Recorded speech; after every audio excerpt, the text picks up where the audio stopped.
Hello and welcome to the program Communities in Action. This is the old Molo Primary School still in operation in Bubi district of Matabeleland, North Province. We are going to look at the history of this primary school and move to the new structure from this dilapidated setup. After turning left from a gravel road that branches off the Bulawayo Victoria Falls Highway, we had to go through the grueling experience of negotiating our way through a sandy trail with some rocky portions in a dense forest to get to Molo village with sparsely located homesteads hardly visible from the pathway before eventually arriving at what is known as Molo Primary. As we approach the school complex about 130 kilometers from the city of Bulawayo, the environment suddenly changes as we saw a beautiful, brightly colored new blocks that resemble a modern school structure in the middle of nowhere. Going further down is the captivating signpost "Welcome to Molo Primary School" with the motto "To educate is to empower." That was the venue of a function where dignitaries, who had included senior government officials and an ambassador, had come to join the locals in celebrating what we learned was to be known as the birth of a new primary school in this area. A new primary school indeed, because only 200 meters further down the path, hidden in the bushes, is the sorry sight of Pole and Dagga thatched crumbling structures of the original Molo, which did not deserve to be called a school at all in modern-day independent Zimbabwe. Some of the structures had given in, and tree branches had been placed around to prevent the children from venturing into the dangerous enclosures. With less room available, some classes had to be conducted in the open. As we got here, the children were milling around the ancient structures, waiting to be moved to the new site as they had been promised. Welcome, welcome to the opening day. At Molo. Welcome, welcome, welcome to the opening day. Welcome. The school, with a hazy historical background in this area where lucrative mining and farming activities have been going on for ages, was first established 8 years ago in June 2006. When the dignitaries arrived for the function, the 372 children from early childhood development classes to grade 7 were still being housed in these deplorable structures. These structures could not protect the children from harsh weather conditions, including the rains. There is no furniture, and the children would sit on logs or mats they carried from home daily. And this was the school bell.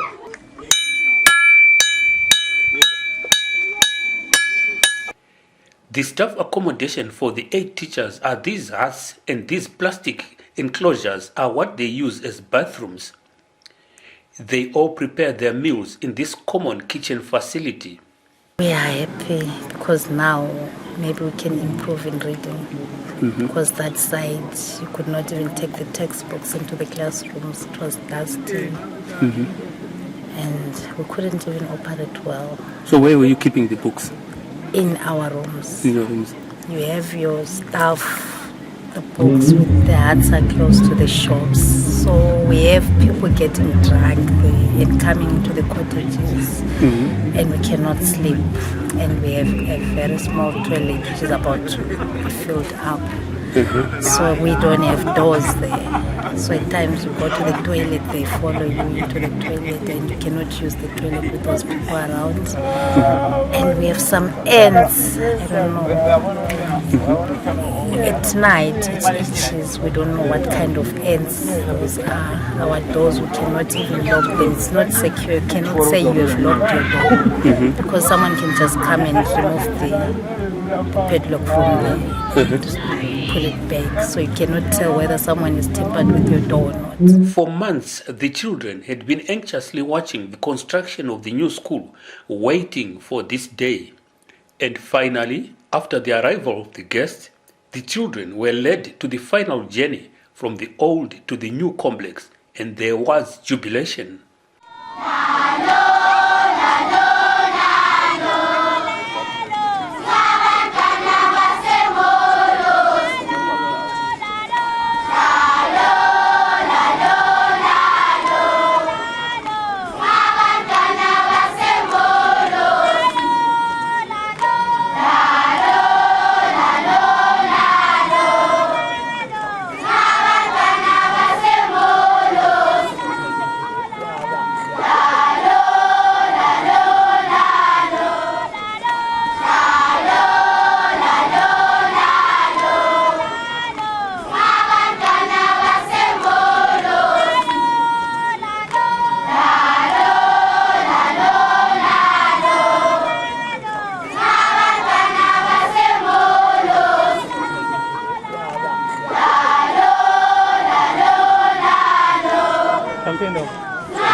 The new school was built with aid from the Embassy of Japan.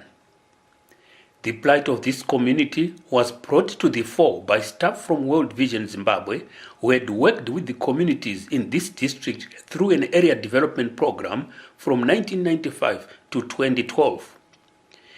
The embassy thus found World Vision best suited to implement the project. This old site used to sit in an area that was called a forestry area. Mm-hmm. And I think at some time it was not allowed to put permanent structures, mm-hmm. because people were not going to be settled here permanently. Mm-hmm. But obviously, as you can see, the soils were good, communities wanted to settle here. Mm-hmm. Yeah. So this is why I think for a long time the people had to use the pole and dagga structures.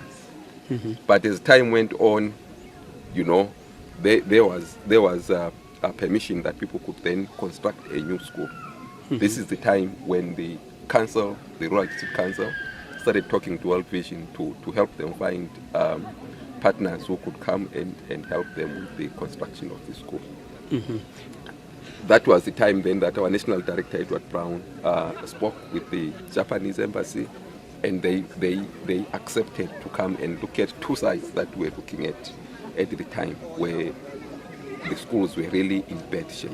Mm-hmm. So the Japanese embassy came to look at the two sites, but when they got to this particular site, mm-hmm.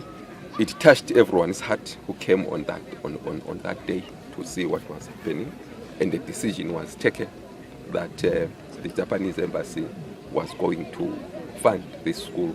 So mm-hmm. at the end, we agreed on a figure of 112,000. That's the resource that was put by the Japanese embassy, mm-hmm. To construct this school. So as you can see, we then decided that out of that money, we're going to put on the 4 classroom blocks, we're going to put on a children's block of toilets, we're going to put on the teachers' toilets, and then also furnish the whole school, mm-hmm. so that at least children could immediately move from this site to the new site. Mm-hmm. So, as you can see, the resources were not enough. So the communities had to come in a big way. Mm-hmm. The local authority, Bubi Rural District Council, had to come in a big way, mm-hmm. so that we complement the resources that the communities were putting in this area. Mm-hmm.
We have neither silver or gold to give you, the people of Japan, to appreciate your compassion in helping us develop this school. From rags to riches, from poverty to standard life, from darkness to light. Yes, all that explains our situation today. For we have moved from mud and grass up the ladder to brick and asbestos. Oh, what a development! All because of your generosity, love and compassion. We give thanks to the Japanese. I stand here expressing huge volumes of gratitude. For our dreams have come true. Our rights have been recognized. All because of you, the beloved Japanese. I shout an enormous thank you. For today we are celebrating. This is because we are happy, and we are happy because of you. We have neither silver nor gold to honor you with, but with a humble heart, I say once again, thank you. The communities played an important part in construction work by providing labor and locally available materials, and everyone is excited about the new school. Kade sesiphucukile sesinothile sesiyakhelwe sesilezinto ezinhle. Sesilabantwana abaningi abasifundayo. Abantwana bafunda imfundo yokhaya iyangena.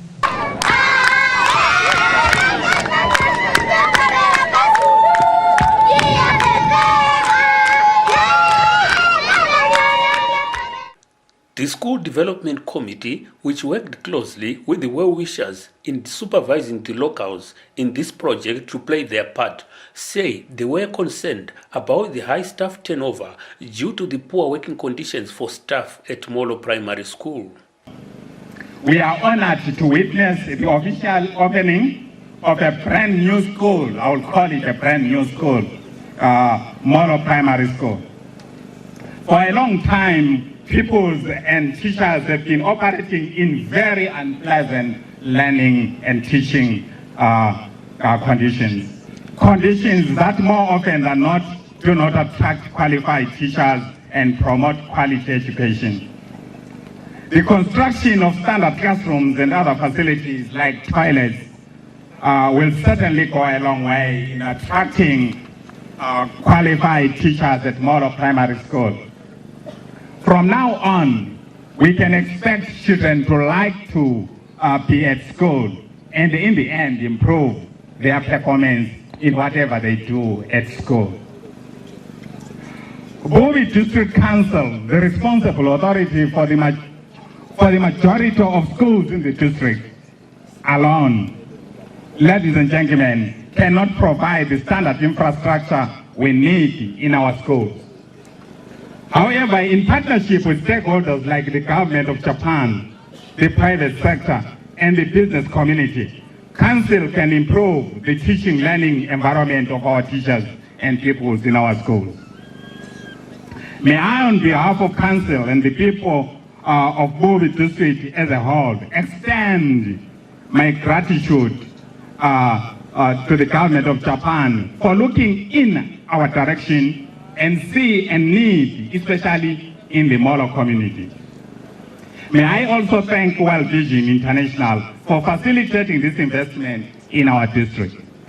We hope that this is just a beginning of a long-lasting partnership with the Japanese Embassy in the development of education and other areas of need in the district. I'm told by the Deputy National Director and the man who was running with the issues here that $112,000 was committed to this project. Huge amount of money. Imali engakuyilula ayilitholi lula leyo mali. So mele nimdumise uThixo ngalokho. So we're very thankful for that, for entrusting us with that amount of money. And let me also thank, in a big way, the Ministry of Education and also the government of Zimbabwe. That as an NGO has allowed us and gave us space to be able to work in communities like this. We honor that. It's good to maintain good relationships with those who are in authority. Honorable Deputy Minister, convey that message for us to the Minister and the government that we're grateful for that. And we desire us for that partnership to continue so that we can also complement your efforts as you go on with this work. The rest of the other stakeholders, the Rural District Council, for pushing things to move, the SDC for making things happen. The desperate situation here meant a lot of children were not able to go to school, as the nearest decent education facility was 20 kilometers from here. So are the health facilities. The House of Assembly representative for the area who spoke at this function encouraged adults and the youths who were denied education by lack of a decent facility to take advantage of this new school and embark on adult education programs. I feel privileged and honored for having been the Member of Parliament when such miracles were unveiling. I feel honored. And I hope before my term expires, you would have extended a little bit of your hand and done more in terms of partnership in education.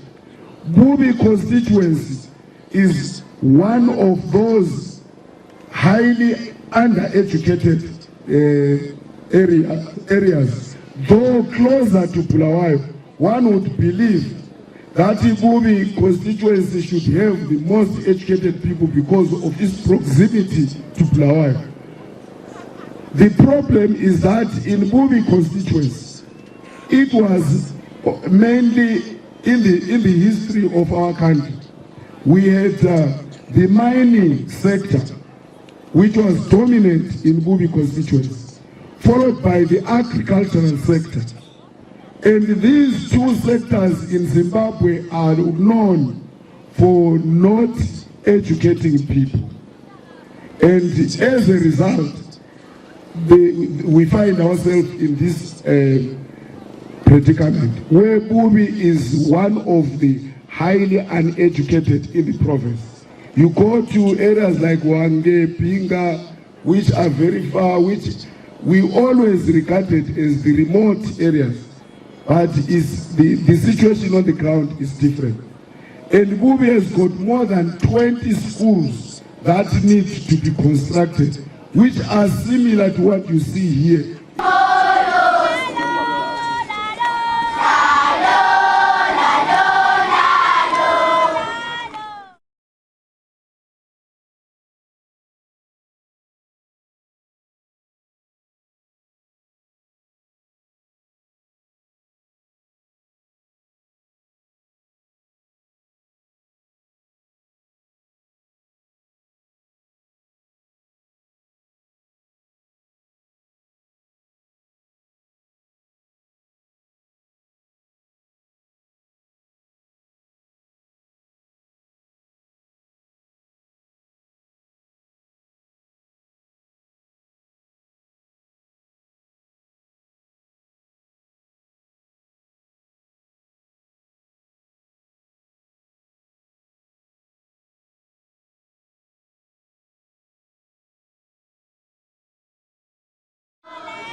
The Deputy Minister of Primary and Secondary Education applauded the sound working relations between government and non-governmental organizations, which resulted in the construction of the new Molo Primary School in Inkosikazi.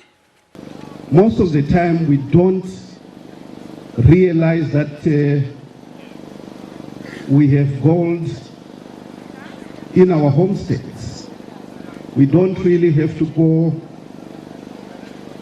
underground to get this gold. we have created our own gold by bearing children. The children are the gold and diamond that is readily available to families. If we invest in them, they will be the basis for the development of any region. Our country, one thing that we have done right from the time of independence in 1980, is to emphasize investment in education. And we have seen the fruits of it as we have moved through the 34 years that we have been independent. I also want to say to the children, my honorable colleague MP referred to me as a professor, but about 35, 40 years ago, I was in a school that was in many ways similar to the original school that we had here at Molo. I went through that school, went to secondary school, and then went to university until I started teaching at a university, becoming eventually a professor. So it is not surprising to me, or I don't doubt it in my mind, that several of those children who raised their hands when they were asked if they were going to become professors are really going to be professors. The opportunity is there. The investment, the seed has already been planted here at Molo. The new Japanese ambassador to Zimbabwe, Mr. Yoshinudu Hiraishi, who thrilled the locals by greeting them in their local languages, said education is a prerequisite for not just socio-economic development, but also to enable pupils to improve their own standards of living and that of their families. A poorly equipped learning environment often causes bad results and lack of students' motivation, which might affect the quality of education in this country. For this reason, our decision to extend our assistance to this school was not a difficult one. Education is a prerequisite not just for national socio-economic development, but also to enable pupils to improve their own standard of living and that of their families. Infundo iksasa yetu.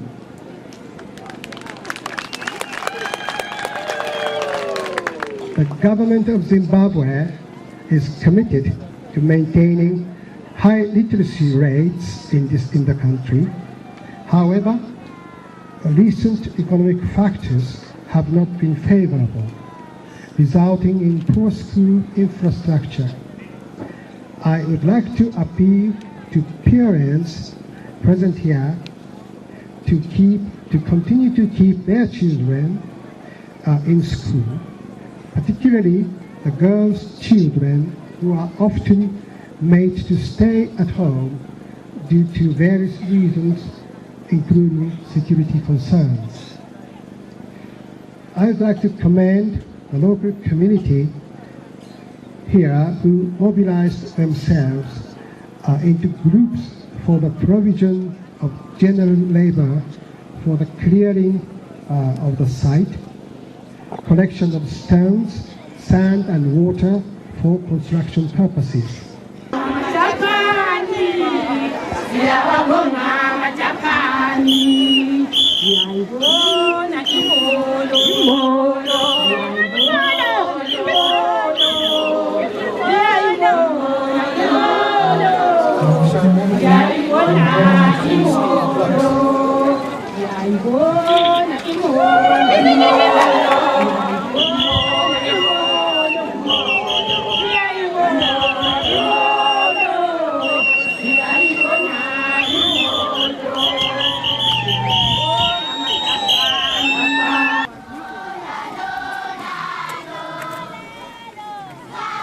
have witnessed for yourselves the dramatic transformation from the old squalid school structures to the modern school setup that we have just seen being handed over to the communities.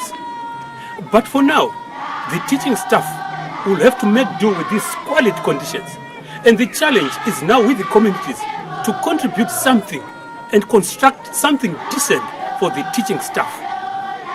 Join us again next week on the same program, Communities in Action, when we take you to yet another part of Zimbabwe and witness the communities in action. Good night. So,